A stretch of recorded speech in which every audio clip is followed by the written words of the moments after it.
เอาสีส้มก่อนสีใบเอาเบิร์ดนะทุกคน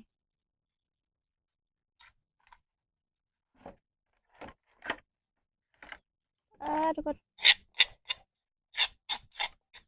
แดกจึ้งครึ่งเลยทุกคน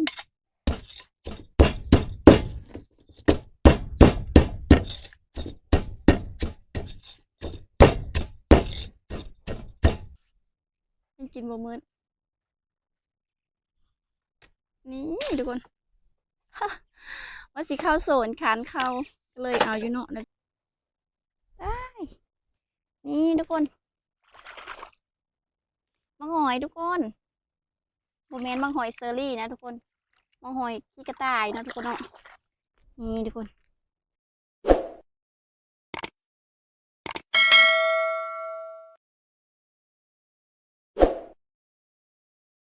กราบทักทายสบายดีFC ทุกคนเด้อและก็สวัสดี FC ฟังไทยไหมทุกคน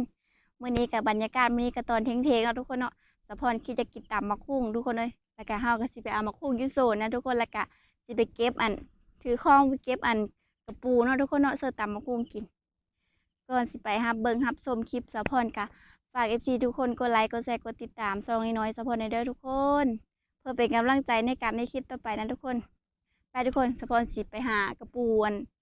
อันอยู่น้ำตามปลาเข้าเลยนะทุกคนเนาะอยู่ตามคันนาแบบอยู่แจหน้าอย่างแบบนี้นะทุกคนเนาะอันนี้ก็คือหน้า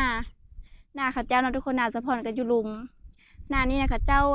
ข้าเจ้ายอดนะทุกคนแต่ว่าเข้างามทุกคนเอ้ยปีนี้นะหน้ายอดนะหน้าสะพรน่ะดำเอาทุกคนเอ้ยแต่ว่าน้ำท่วมแต่ว่าน้ำก็มันก็ลงแล้วเนาะทุกคนแต่ว่ามันก็ยังบ่ลงค่ะเพราะว่าฝนตกน้ำท่วม2-3มื้อหลังนี้ทุกคนเอ้ยแต่มื้อนี้แหละก็แดดแน่นอนทุกคนแล้วก็ครึ้มแล้วก็มันสักกะลงเนาะน้ำทุกคนป้าไปเบิ่งน้ำกันทุกคนเขาจะไปหามีหอยก็เอาหอยนะทุกคนเนาะมีกระปูก็เอากระปูเนาะทุกคนไปเบิ่งน้ำกันนี่ทุกคนเข้ากระเจ้านะงามทุกคนเลยคือหน้าดำนี่ทุกคนเลยคล้ายๆคือหน้าดำเนาะทุกคนผูกกระปูทุกคนมาขอหอยนี่ทุกคนป้ามาแล้วก็มาเลยทุกคนเลยนี่ป้านี่ทุกคนกำลังไต่อยู่เก็บมะหอยเมื่อเช้าตามมาคุ้งกับคือสีแสบทุกคนเนาะมะหอยอันนี้คือมะหอยบ้านค่อยเอิ้นนะมะหอยโก้งนะทุกคนหรือว่ามะหอยนี่อย่างวะบูฮูคือกันเนาะมะหอยขี้กระต่ายไว้อย่างแล้วทุกคน แต่บ้านสะพรเอิ้นนะมะหอยโก้งนะทุกคนนี่หน่วยนี้กับพี่ทุกคนมาได้2 หน่วยแล้วนะทุกคนมาหากระปูแต่ว่าได้หอยทุกคนเลยเดี๋ยวไปเบิ่งน้ำกัดนี่เนาะทุกคนไปหากระปูทุกคนเอ้ยนี่ทุกคนเห็นอีกแล้วนี่ทุกคนได้3 หน่วยแล้วทุกคนนี่ป้าทุกคนได้4 หน่วยแล้วคักทุกคนเลยแต่ว่าเบอร์เห็นกระปูเนาะนี่หน่วยนี้ก็ทุกคนเลยได้เบิ่งหอย5 หน่วยแล้วนะทุกคนเดี๋ยวเฮาไปหาต่อเนาะอยู่ไหหน้าเฮานะทุกคนว่ามันสิได้บ่เนาะมาก็ได้หมาแล้วทุกคนได้5 หน่วยอยู่กันเลยขนาดทุกคนเลยเดี๋ยวเฮาสิใส่คลองกันเนาะมะหอยนี่เฮากับมือแล้วก็ต้มกินกับตำมะกุ้งก็ได้นะทุกคนแซ่บคือกันแล้วเฮาก็สิหากระปูตื่มเนาะทุกคนเนาะไปนำกันเลยนี่ทุกคนอันนี้คือหน้าดำนะทุกคนหน้าสะพรเอกเนาะทุกคนนี่กับแมนทุกคนเลยน้ำท่วมสักกะลงโอ้โหว่าจะได้กินบ่ทุกคนเมื่อไงท่วมอลีนะทุกคนเลย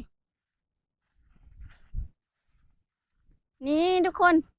นี่ก็หอดโซนเฮาแล้วทุกคนนี่มะฮุ่งเฮาก็เป็นดอกทุกคนเดี๋ยวมาแต่หาเครื่องกลับเลยเฮาก็สิมาแววมะฮุ่งนะทุกคนนี่ก็อยู่โซนเฮาเองเนาะมีมัสซิลี่มาอย่างในแม่ปลูกไว้แต่ทุกคนเบิ่งมะฮุ่งสะพรผู้เลยเยอะกะมาเอาได้เด้อทุกคนเด้อเพราะว่ามันเป็นดอกปั่นกินเนาะทุกคนมีมากระถิ่นนะทุกคนเดี๋ยวมาเดี๋ยวสะพรสิเฮาโซนอีกเนาะทุกคนเนาะไปหาเครื่องใส่ก่อนมันจังแซ่บทุกคนเลยเด้ทุกคนสะพรเห็นอีแล้วเดี๋ยวเขาสิทอดเกลือลงไปเอานะทุกคนป้าทุกคนอยู่นำกัน4 หน่วยทุกคนอันนี้คือข้าวหน้าดำเด้อทุกคนนี่ทุกคนมังหอยทุกคนโมเมนต์มังหอยเซอรี่นะทุกคน มาหอยขี้กระต่ายเนาะทุกคนเนาะนี่ทุกคนใกล้สิพอกินแล้วเด้อทุกคนปลาสะพอนนะเนาะทุกคนยังอุดมสมบูรณ์อยู่เด้อมีมักหอยมีกระปูอหย่างอยู่ได้ทุกคนเลยดิเห็นอีกแล้วทุกคนทุกคนเลยว้าหอยหอยนี่ว้าทุกคนนี่ทุกคนแต่ว่ามาหากระปูแต่ว่าหมาได้บังหอยนะทุกคนเนาะกระปูมันจะอยู่หูนะทุกคนปกติกะแบบเข้าไปตึ้งแห่อะอย่างเขาไปตึ้งแห่ได้แต่ทุกคนอันนี้คือข้าวหน้าสะพอนอีกเนาะทุกคนเป็นเรื่องงามอยู่บ่ทุกคนอันนี้คือหน้าดำเลยทุกคนแต่บอซ้ำหน้ายอดเนาะหน้ายอดงามมาลีทุกคนเลยปีนี้นะก็จะยอดไก่หน้าสะพอนนี่งามทุกคนเลยเดี๋ยวเราก็สีเด็กอันหามือแล้วนะทุกคนเนาะหาหอยมืออีกแล้วกะเมื่อมาคุ้งเมื่อต่ำนะทุกคนตอนนี้กระเทงละเพราะว่าอยากกินข้าวแล้วทุกคนเลยนั่นนะทุกคนตอนนี้ก็เฮาก็ไปเก็บบางหอยมาทุกคนเลยนี่สิให้เบิ่งบางหอยก็ได้วิหลายทุกคนนะเพราะว่ามันประมาณ4 5 6 7 หน่วยทุกคนเลยเพราะว่ากระเจ้ากระคือกับเจ้าการเนี่ยนะทุกคนเนาะเฮาก็อยากกินข้าวเนี่ยเฮาก็เลยมาคุ้งเลยทุกคนเลยนี่ทุกคนเอาสิอ่ะบ่เอาหน่วยเยอะเด้อทุกคนน้อยๆมันกินบ่มื้อนี่ทุกคนว่าสิเข้าโซนขานเข้าก็เลยเอาอยู่เนาะนะทุกคนสิยื้อเอากันเนาะ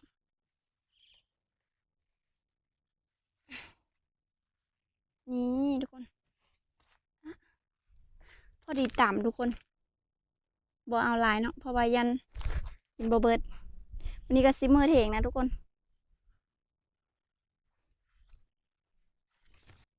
ตอนนี้ก็สะพอนฮอดเถงแล้วเลยทุกคนอันนี้ก็พักเนาะทุกคนเนาะเฮาสิมากินกับต่ำนะทุกคนมีทั้งพักบ้งแล้วก็พักเกษตรเนาะทุกคนไปเก็บอยู่หนองใหม่ๆเลยทุกคนแล้วก็มีมะกะถิ่นน้ำเลยทุกคนมะกะถิ่นกับสะอ่อนทุกคนเลยเอามาบักหลายงานหนึ่งก็ได้บักหลายทุกคนมันกำลังพอดีกินเนาะเฮาก็สิมาล้างพักกันเลยทุกคนเฮาสิต่ำส้มกินเนาะทุกคนเนาะกินข้าวเลยนะทุกคนทั้งต่ำกินข้าวทั้งต่ำมันสีส้มเลยทุกคนเฮาก็มาอันซ่อมพักเกษตรเฮาก็เนาะทุกคนนี่ทุกคนบรรยากาศอยู่ไฮอยู่หน้าทุกคนเลยลมพัดเย็น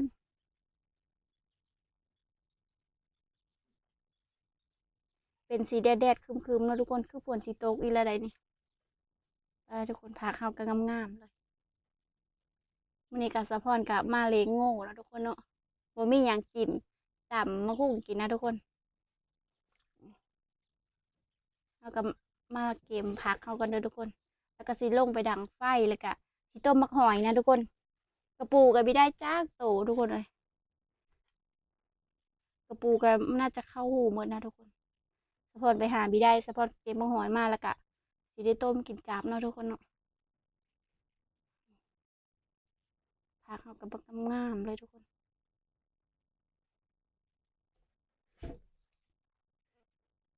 ผักเกษตรอันนี้น่ะ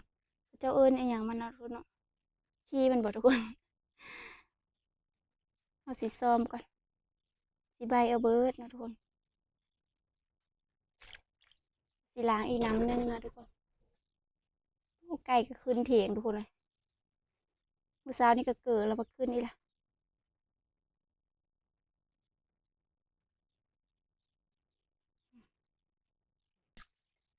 เลยทุกคนผักบงทุกคน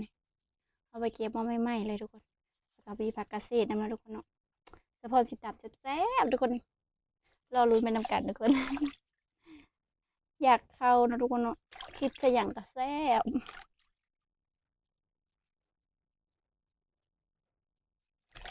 ทุกคนทุกคนพาเขาไปล้างแล้วเด้อทุกคนมาใส่ซีอิ๊วเนาะแล้วเนาะ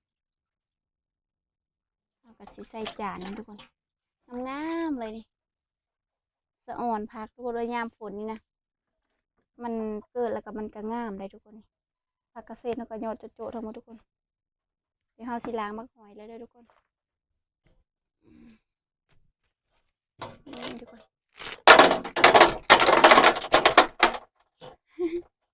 ได้บ่หลายทุกคนเลยถ้าเอาไปก้านก็จะไปก้านบ่หลายกลางคืนมันสิออก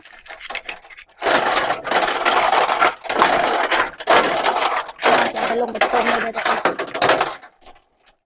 เอาหม้อเก็บใส่หม้อแล้วก็สิล้างน้ำหนึ่งทุกคน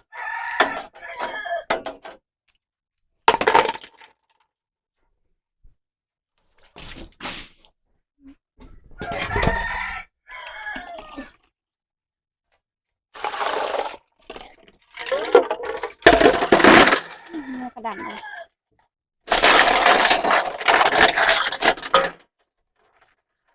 แล้วจะลงไปต้มเลยทุกคนต้มให้มันสุกแล้วก็มาตำใส่มะละกอนะทุกคนตำใส่มะพุ่ง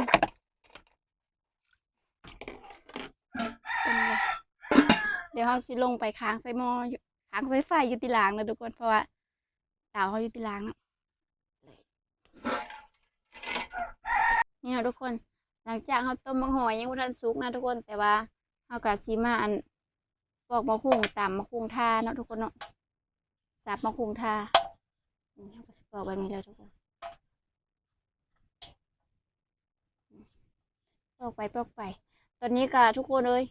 ฝนสักกระเซ้าตกใหม่แล้วเมื่อเช้านี้เราบริตกทุกคนตอนนี้ก็หยิบใหม่ละหน้าสะฟอนสิโทมเมินเลยทุกคนโทมลงแล้วก็ตกมาอีกจะได้กินอยู่บ่ข้าวปีนี้ทุกคนเลยน้ำโทมหน้าบรรยากาศก็คึมฝนตกเนาะทุกคนเราก็สิมาปอกมะคุงก่อนนะทุกคน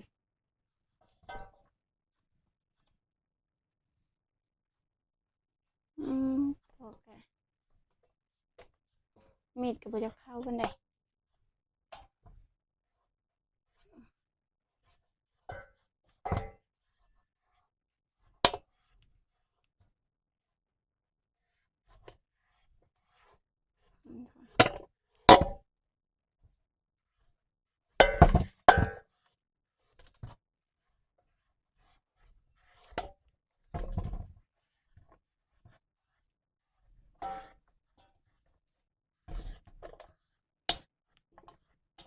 ปาดเอาหลายๆเลย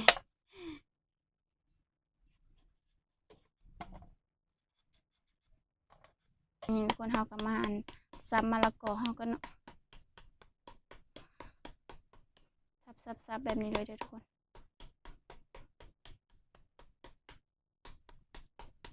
ซับแล้วเฮาก็เอามีดนั่นนะทุกคนเนาะเพราะว่าให้มันเส้นใหญ่ๆเนี่ยจักหน่อยนะทุกคน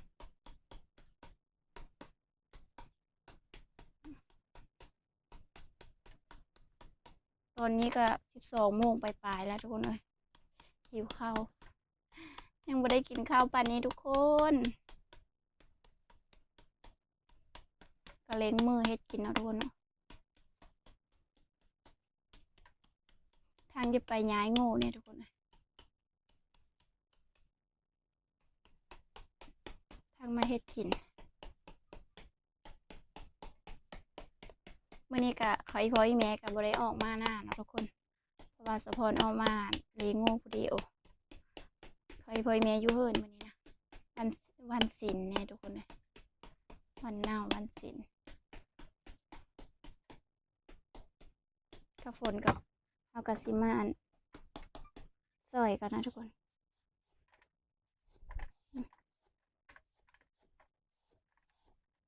เอากับบริตำมดหน่วยนะทุกคนตำพอดีกินเนาะเพราะว่าตำหลายกับบแซ่บกินคนเดียว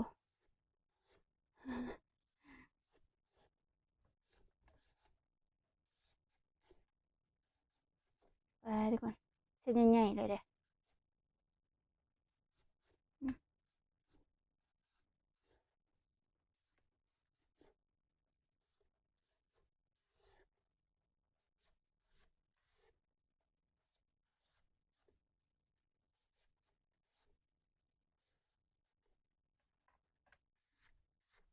นี่ค่ะ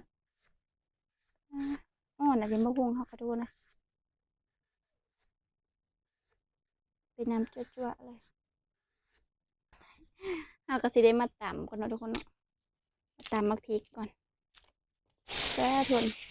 เพื่อสิได้กินโดนนะถ้าต้มมังหอยสุกทุกคนเลยเราก็ใส่มะพริกสุกเนาะทุกคนพริกห้าวหอมเมิด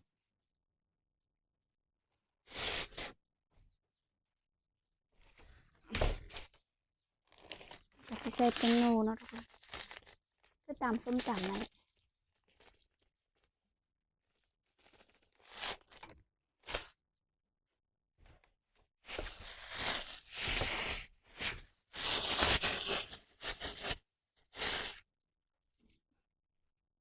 แล้วก็ใส่น้ำตาลลงไปนะทุกคน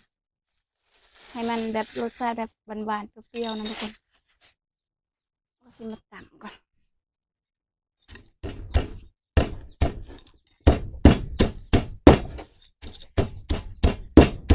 ตำมะพริกแรงก่อนนะทุกคน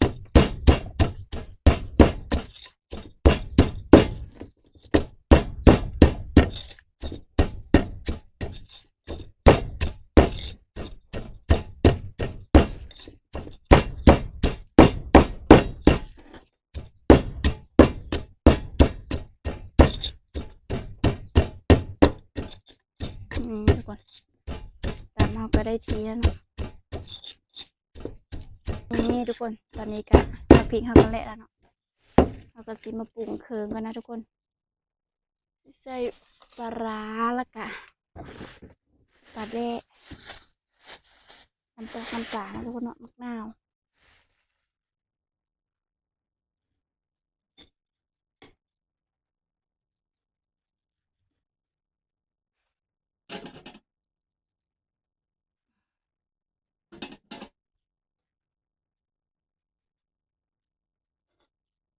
หน่วยมันนี่ทุกค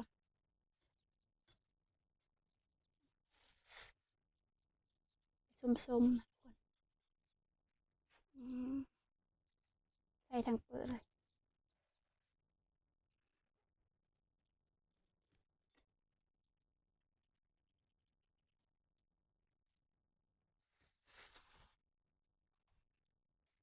ใส่น้ำปลาเนาะทุกคนแล้วก็ใส่น้ำปลาลงไปนิดนึงเอาสิใส่น้ำเนี่ยด้วยทุกคนให้มันเป็นแบบมีน้ำนิดนึงแล้วก็มาเล่เข้ากันเลยทุกคน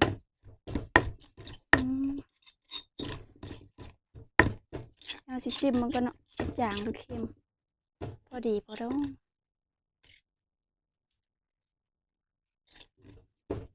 แซ่บทุกคนเดี๋ยวสิตามมังหอยก่อนเนาะนี่ทุกคน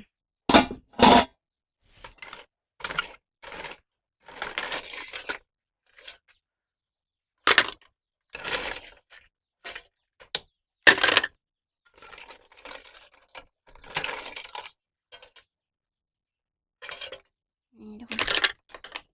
มังหอยนี่ทุกคนตอนนี้เขาก็เอามาปรุงลงไปก่อนเนาะ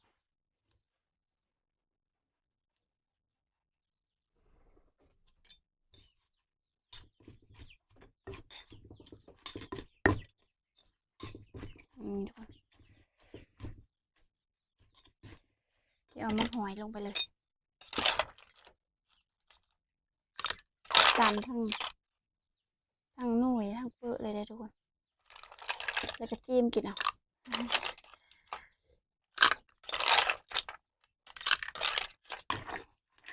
เต็มโคกก่อนเลย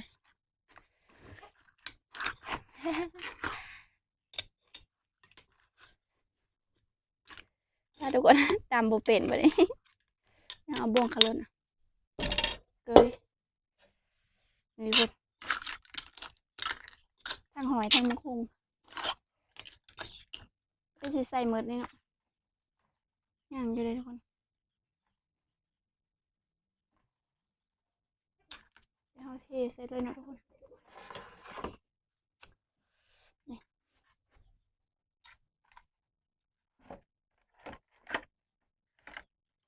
ทุกคนแดกจึ้งครึ่งเลยทุกคน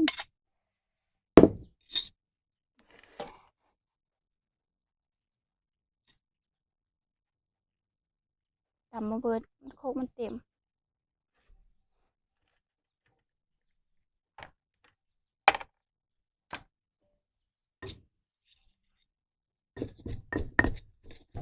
ตำใส่น้ำหลังเดี๋ยวน้ำมันใส่เนาะ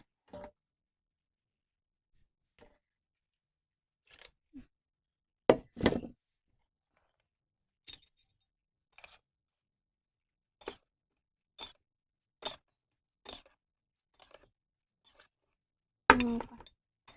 เดี๋ยวแป๊บนึงโคกเต็มพี่น้องเลยขลุ่นเอาก็ได้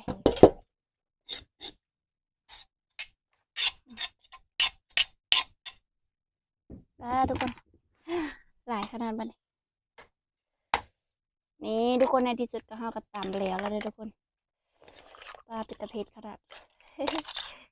ถ้าบังหอยถ้ากันตำมะคุ้งนะทุกคนเดี๋ยวซิมกันแซ่บทุกคนเดี๋ยวเขาแต่งเคิงเลย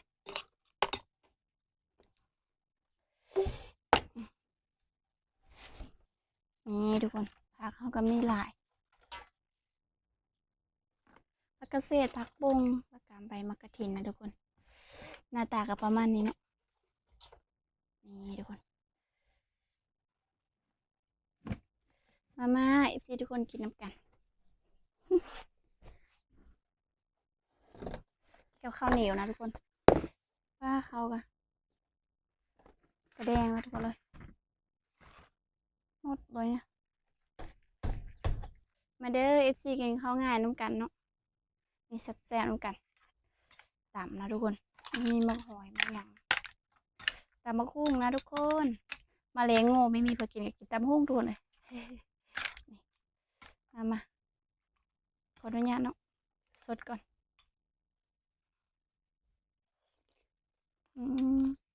ครับ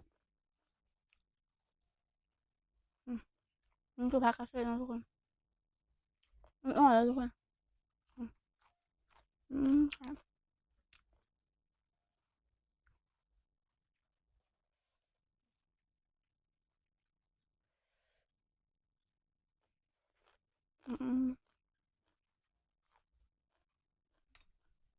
อร่อย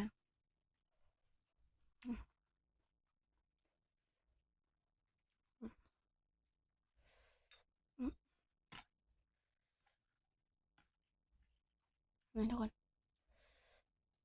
สดเลยอืมอืม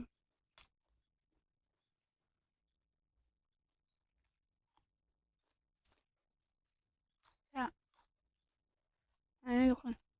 อันนี้มังหอยเนาะตามน้ำมะกรูดค่ะครับมีแม่จิ้มเนาะ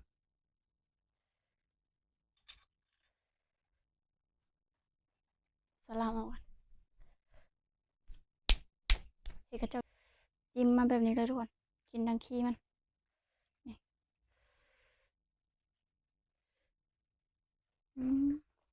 ครับมากระถินนะทุกคน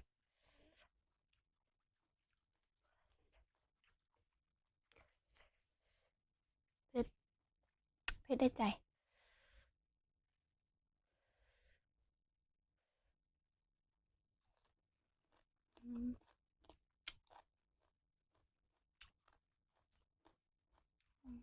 ครับ